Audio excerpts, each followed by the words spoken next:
Hola amigos, buenos días. Hoy está con Fernando Olivera, un gran amigo y una de las personalidades en el mundo turístico que desde hace años ha desarrollado estrategias para la comunicación y desarrollo de los destinos locales, sobre todo de los destinos de México, teniendo en cuenta que con un larguísimo currículum desde los años 90, en los que yo le conocí en España como director de la Oficina de Turismo de México en España, hasta ser subsecretario de Turismo de los Estados Unidos mexicanos, pasando por Guanajuato y ahora en Tamaulipas, en los que es secretario de Turismo. Fernando, buenos días, ¿cómo te encuentras? José Carlos, qué gusto saludarte y un gusto saludar a todos los que nos están escuchando. Muy contento de estar esta mañana contigo. Saludos a ese bello y hermano país, Cuba, donde te encuentras. Y bueno, pues nosotros aquí en México haciendo lo que corresponde para poder atender y atajar esta pandemia que ha frenado completamente al mundo. Lo más importante, Fernando, es que hoy tenemos una oportunidad y es de conversar sobre cuáles son las estrategias para potenciar el turismo local. Ese turismo que durante estos meses va a salvar parte de las estructuras de los diferentes estados o países. Tú eres un experto, dime. Pues mira, déjame decirte primero en el escenario de país lo que compone en lo local las micro y pequeñas empresas. Este es un país con algunos organismos dicen 93%, otros dicen 85%, pero vamos a redondear a que el 90% de las empresas en este país, en México, son micro y pequeñas. ¿Qué quiero decir con ello? Que rondan entre los 10 y los 20 empleos promedio y probablemente un poco menos en la gran mayoría de todo el tejido empresarial que tenemos en el país. Esto nos lleva en lo local a tener un trabajo muy importante, el tejido que estamos haciendo durante esta contingencia. ¿Qué duda cabe? Que el turismo es el gran perdedor en esta contingencia del COVID-19. Somos el sector más golpeado, somos el sector, ya se ha dicho, que más va a perder empleos, que más está perdiendo unidades económicas y hoy es difícil decir cuántos exactamente empleos ya se han perdido en nuestro país y también, bueno, pues tratando de que esto se atenúe y que logren llegar al final de toda esta pandemia, pues el mayor número de empresas o micro empresas y pequeñas empresas en nuestro país. Y en ello, pues atender estos asuntos que hoy ocupan claramente a los destinos en lo local. Lo primero, pues una movilidad cero, que ya todos estamos viviendo desde hace varias semanas, que con ello estamos viendo el cierre de hoteles, estamos viendo el cierre de todos los establecimientos turísticos, a excepción de la distribución de alimentos y bebidas preparadas en recogida o servicio a domicilio, y que esto ha mantenido a estos negocios relativamente a flote.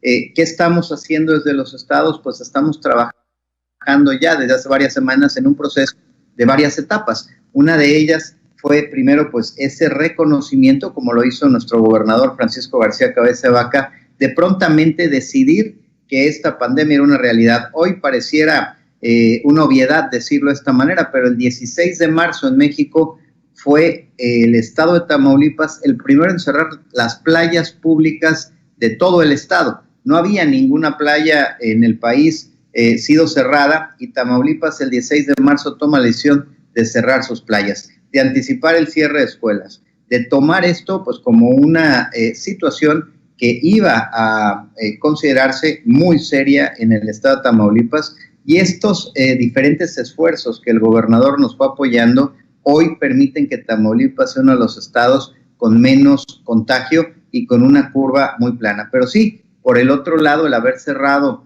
temprano implica que algunos de nuestros negocios turísticos pues están sufriendo de manera importante. De ahí el que hoy estemos pues ya trabajando con ellos, con algunos apoyos económicos, con algunos esfuerzos que durante esta actividad se dan en una ventana de oportunidad. ¿Qué me refiero con ello? Pues a la profesionalización, a la capacitación. Y esto es durante. Y luego ya de cara hacia lo que mucha gente está llamando en el mundo la nueva realidad. Pues, Carlos, ¿dónde iremos con esta nueva realidad una vez que se empiece a ver la luz al final del túnel y vayamos viendo los tiempos? Hay quien habla del mes de junio, hay quien habla hasta el mes de julio, o quien dice que incluso agosto serán los tiempos en donde ya empecemos a tener cierta movilidad. Si es el mes de junio, pues tenemos todavía todo el mes de mayo para prepararnos en esta gradualidad de la recuperación en la que estaremos viviendo, y con ello un plan de reapertura. Hoy estamos en esta visión, en este enfoque. Ya los destinos en lo local hemos pasado del quédate en casa a pronto nos veremos y nos abrazaremos juntos y te estaremos recibiendo en tu destino turístico favorito. Hoy una pregunta, estamos ya Fernando. Dime. Perdona. Lo que me estás comentando evidentemente es un pasado y la base para el presente, pero yo entiendo que hay algo que podíamos hacer durante este tiempo y que el tiempo que nos queda también deberíamos aprovechar. ¿Qué piensas tú de la formación, como me decías antes, pero también no solamente de la formación de esas microempresas, sino de esas comunidades indígenas que hay en diferentes estados, y no solamente hablando de Tamaulipas, estamos hablando de México en general, pero también de los diferentes países de Iberoamérica, que tienen comunidades indígenas importantes y que podrían ser tiempos de aprovechar para esa formación? ¿Cómo lo veríais vosotros? ¿Y tenéis implementada alguna estrategia para ponerlo en marcha? Déjame decirte cómo lo estamos interpretando justo en esta nueva realidad. En efecto, José Carlos, estamos viendo una ventana de oportunidad, como bien decías, para la capacitación y para la profesionalización, pero no la misma que veníamos trabajando hasta hace 3 meses o 2 meses.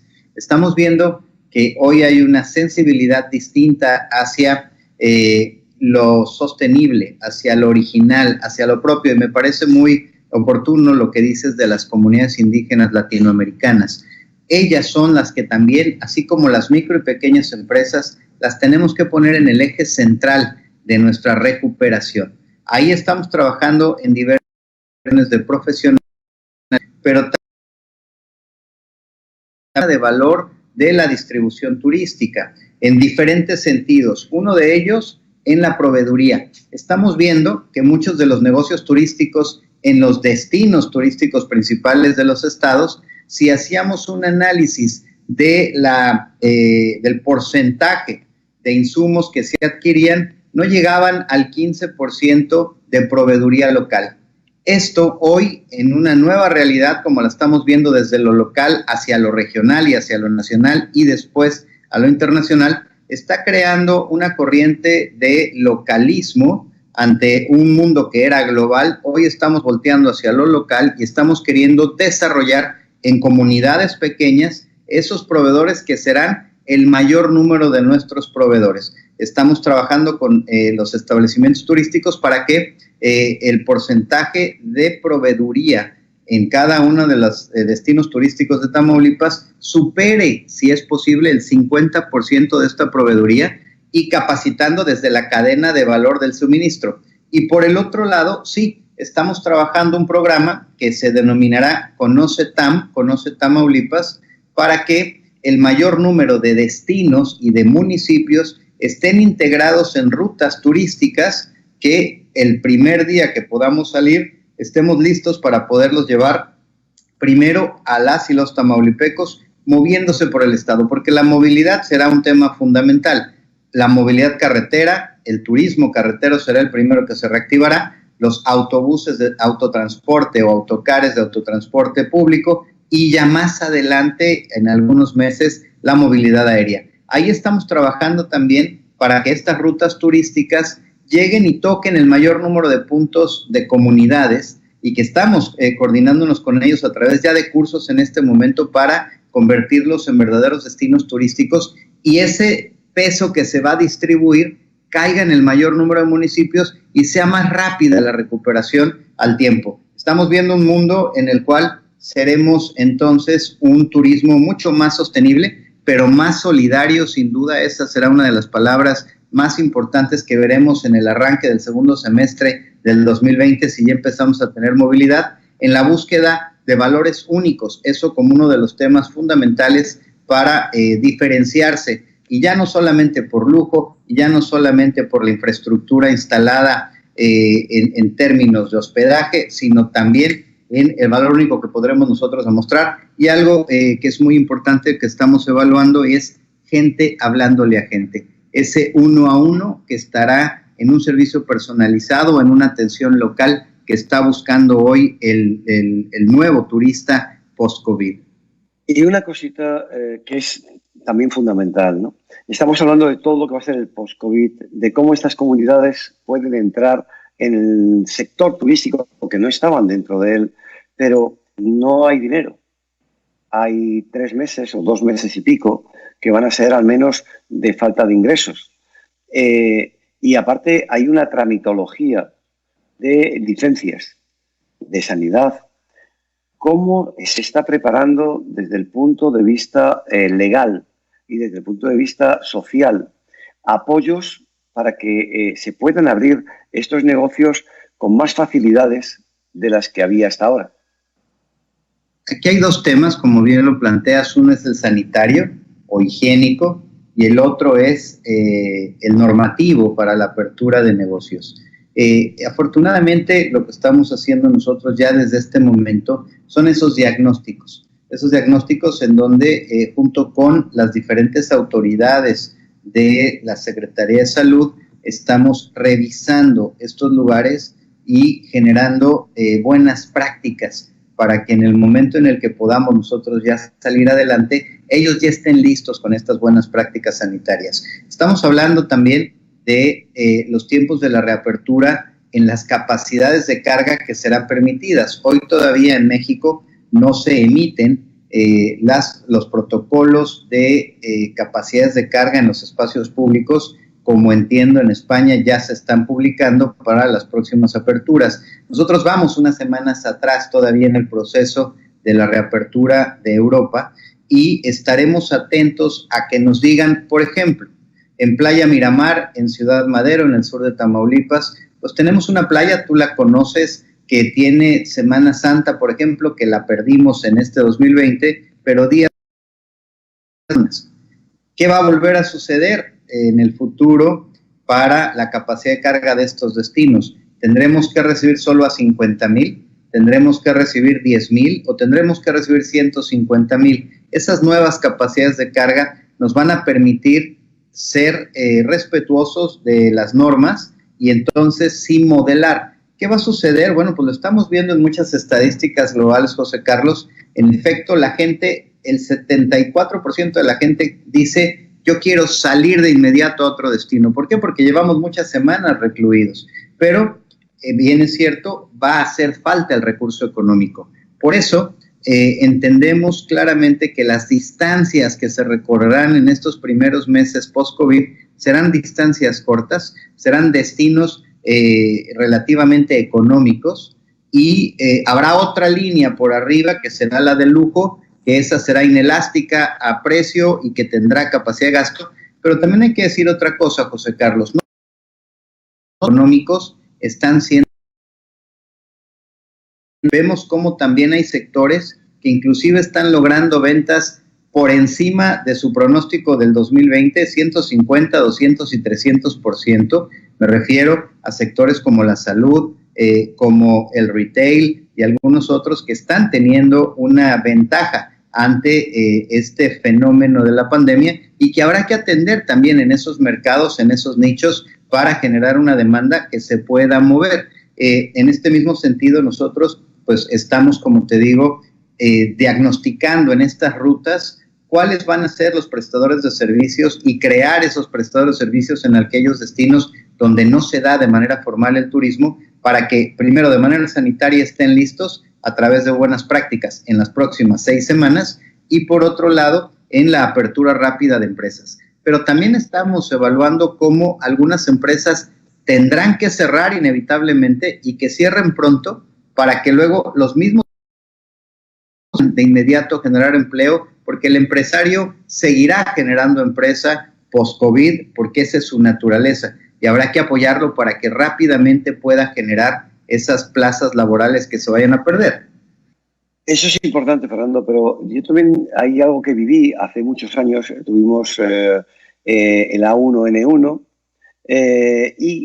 vimos que México respondió de una forma increíble. A mí me sorprendió que con los temas de las manos y ese miedo que había de tocar las cosas, se cambió el concepto. Empezaron a cambiar todos los grifos de todos los baños de los aeropuertos, de los restaurantes, y los ponían con célula electrónica, que esa célula que te hacía que el agua te saliese. Los jabones, exactamente igual. Los secamanos, las puertas se abrían con los codos o se abrían eléctricamente. Eso se fue dejando con el tiempo. Unos se estropearon, otros se cambiaron, y eso no se ha vuelto a poner en marcha. ¿Vosotros creéis que este es para hacer esto y para apoyar ese cambio de tecnología, por ejemplo, en el agua, en la limpieza de manos? La tecnología es otro jugador muy importante en esta pandemia. Desde la comunicación, como lo estamos haciendo el día de hoy, a lo mejor sin la pandemia difícilmente estaríamos haciendo esta suerte de videoconferencias, de cursos, de conversatorios que hoy estamos obligados a hacer por la distancia a la que estamos hoy determinados. Pero también en nuevos modelos de convivencia que seguramente la tecnología estará haciendo de manera rápida. Yo te diría que en México, José Carlos, hay muchos lugares que se siguen manteniendo con estas celdas, como dices, para que el agua salga en automático, pero yo sí creo que los protocolos de higiene sanitaria se van a poner más estrictos en este nuevo escenario post-COVID.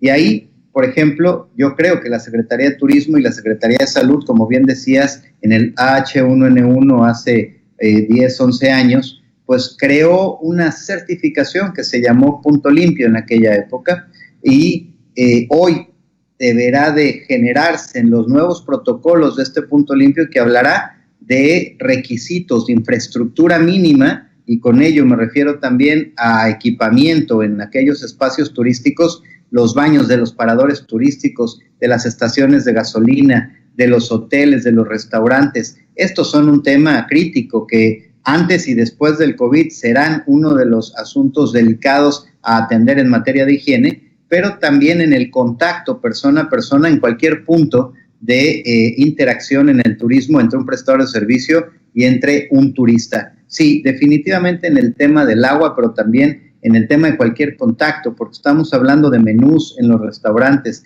estamos hablando de aprovechar la tecnología, como ya empezaba a vislumbrarse, por ejemplo, en algunos aeropuertos, la ausencia de un camarero directamente entregándote la carta y tú atendiendo o bien en un iPad o a través de un código QR con tu teléfono, como ya lo podías hacer en aeropuertos como Houston hace algunos pocos meses. Yo creo que sí, la tecnología nos va a empezar a ayudar a poder revisar menús antes de llegar a un restaurante, hacer un pedido directo, y bueno, pues estaremos viendo otro tipo de oficios nuevos o de trabajos nuevos en la hostelería en general en los próximos meses, y claramente tendremos en los próximos meses, me refiero probablemente finales del 20 y todo el 21, pues una obsesión clara de la demanda por mantenerse en espacios que nos garanticen las buenas prácticas de higiene. Por ello, en este momento estamos viendo pues una suerte de boom, si me lo permites decir así, de procedimientos de higiene sanitaria en las ciudades, en los estados o provincias, en los países. Y yo creo que lo que tenemos que hacer, bueno, pues es entender que en el caso, por ejemplo, de México, la Federación emitirá los nuevos protocolos, emitirá las nuevas normas, y nosotros tendremos que trabajar a través de buenas prácticas en todos y cada uno de los espacios. Sí será mucho más beneficiado aquel destino que logre primero desarrollar las buenas prácticas de una manera segura, sanitaria, higiénica, pero que también lo logre compartir como un generador de espacios seguros en materia de salud y de sanidad. Nos quedan 10 minutos de entrevista, de este coloquio que vamos a mantener, que estamos manteniendo. Y hay un punto clave. Estamos hablando de pasado, de presente y del futuro más cercano. Pero tenemos también una estrategia que es la estrategia económica. esa que va a hacer que los destinos locales se puedan pelear entre ellos mismos por conseguir más turismo cercano. Y esa estrategia puede ser el precio, siendo un peligro evidente. ¿Cómo consideras tú que el precio puede influir directamente en la consecución de que de un estado a otro, de una región a otra, los turistas puedan moverse? ¿El precio puede ser un elemento condicionante? Mira, el precio siempre será una de las tentaciones que tienes como empresario para tratar de atraer a un mercado que no necesariamente incluso sea tu mercado objetivo natural. Yo lo estoy platicando mucho con los empresarios aquí en Tamaulipas. No debe de ser el precio la que busquemos después del COVID, y yo creo que ni en adelante deberá ser el precio el motivador para generar demanda. Si nosotros bajamos los precios, nos vamos a tardar todavía más años en recuperar la economía local si nos vamos orientados a precio.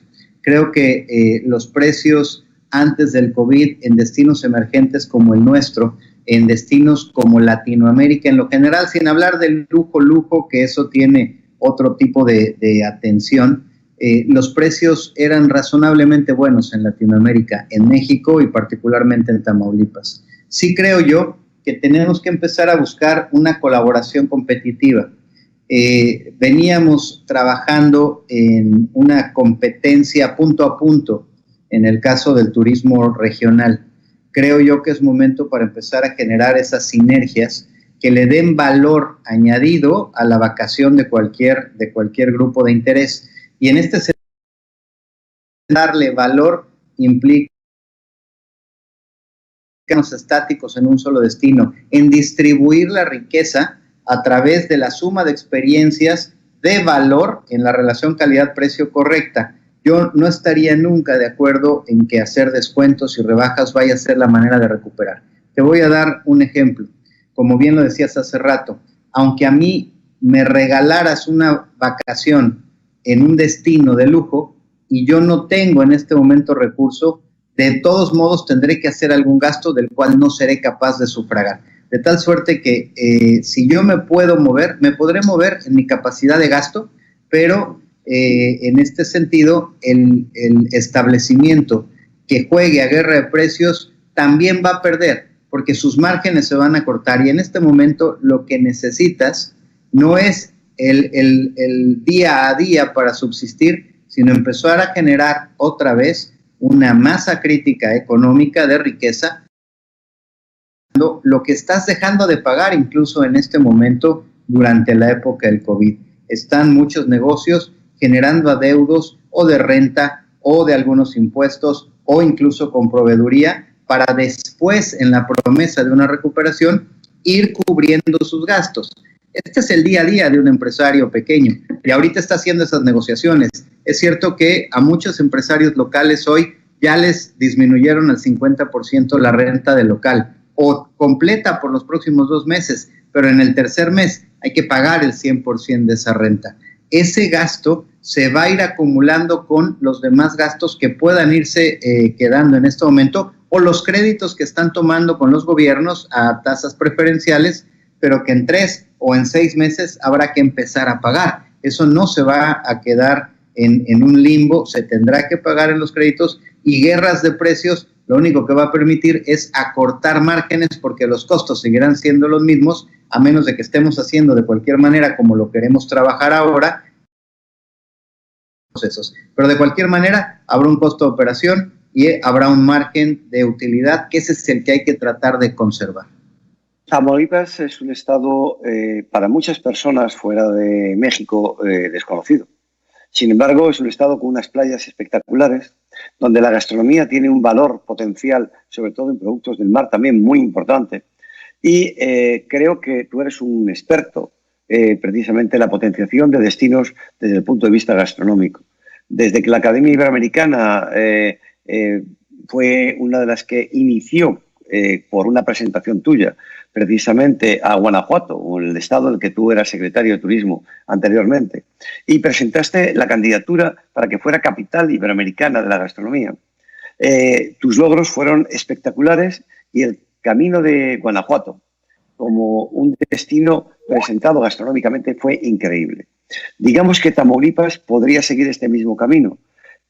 ¿Cómo has preparado o has presentado que dentro de esas rutas de las que hablábamos, y nos quedan 5 minutos, dentro de esas rutas podríamos o pudiésemos valorar que la gastronomía de vuestro estado tenga que otras personas que no pensaban en Tamaulipas para ir a comer o disfrutar puedan hacerlo? ¿Qué rutas has creado? Fíjate, hemos creado varias. Somos el estado, como bien dices, menos de los estados menos conocidos a nivel internacional, pero somos el estado más al noreste de México. En la esquina, si vemos el mapa, a la derecha, abajo de Texas, en el Golfo de México. Esa esquina que hace la frontera de nuestro país con Texas, Estados Unidos, y 400 kilómetros de litoral, como bien dices, con playas paradisíacas, que bien merece la pena darles un vistazo, pero también con una gastronomía muy importante. Desde la gastronomía de la cacería, del turismo cinegético que tenemos en el norte del estado, la carne, el producto de carne, las carnes asadas son muy importantes, pero también tenemos una cocina del maíz en el centro y una cocina del pescado y el marisco muy, muy, muy particular en esta zona, sin dejar también nuestra cocina prehispánica, que es la cocina huasteca de la Huasteca Tamaulipeca. Toda esta gastronomía pues, nos ha permitido hacer ya varias rutas, pero no solo la gastronomía,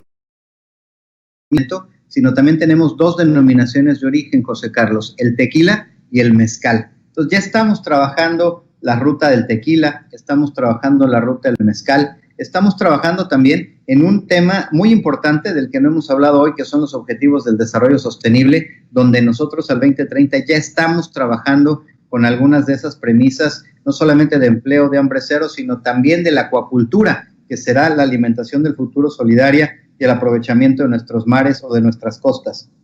Ahí también estamos ya haciendo la ruta del ostión, el camarón y la jaiba, que esa es una ruta maravillosa que nos permite ver destinos turísticos espectaculares, las granjas de camarón, las granjas ostrícolas que también tenemos en el litoral de Tamaulipas, y el camarón, que es uno de los más deliciosos y más ricos que tenemos en la Laguna Madre. Este tipo de gastronomía, como también la de la gastronomía huasteca, que tenemos también ahí una gastronomía muy particular, ruta del sur hacia el sur-suroeste del estado de Tamaulipas, donde la combinamos con el tequila y con el mezcal, y bueno, pues también en el caso particular del centro, donde la cocina del maíz, sus guisos, nos hacen otras de las rutas del altiplano tamaulipeco también muy importantes hacia las zonas también de la reserva de la biosfera del cielo en áreas de naturaleza y nuestro pueblo mágico de Tula, donde ya estamos trabajando también la gastronomía. Sin duda es, junto con la cocina urbana en las diferentes ciudades, pues un estado con una riqueza innumerable en la gastronomía de Tamaulipas y que la vamos a potenciar, como bien decías, a niveles internacionales en los próximos años. Fernando, hay algo que no puedo dejar de mencionar antes de despedirnos en este minuto que nos queda ya. Es muy importante valorar a una persona por sus conocimientos y su agresividad de expansión y de expresión de las virtudes de un destino. Tú has sido de los pocos secretarios de y de los pocos ministros de turismo del mundo que ha sido galardonado prácticamente en un año por la OMT con 2 premios. Uno por secretario de Turismo, porque en Guanajuato hiciste una labor espectacular, convirtiéndolo en un lugar muy visitado y muy conocido, y tus normas y reglas fueron adaptadas por la OMT. Y el otro, que fue personalmente por tu labor, ya no será como Estado o como institución, sino como labor por la propia OMT. Eso es importante. Al mismo tiempo, nuestro Grupo Excelencias, te concedió un premio a tu trayectoria profesional.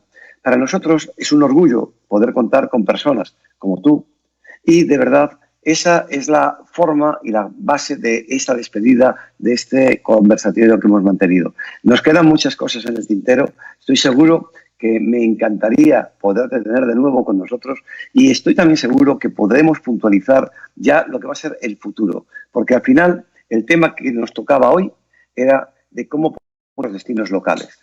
Creo que lo que hemos hablado está perfectamente definido, pero hay muchos pequeños detalles que espero que puedas hacer. Así que ya con estos 2 segundos que nos quedan, te digo muchísimas gracias por tu presencia con nosotros. Siempre tendrás nuestro corazón abierto y espero poder viajar a Tamaulipas próximamente, porque tendremos que ir al Tianguis Turístico de México y de ahí saltaremos antes, porque después te esperamos en el Seminario Gastronómico Excelencias que realizaremos en Cuba este próximo año, en el mes de septiembre. Así que un abrazo fortísimo y muchísimas gracias por tu presencia, Fernando.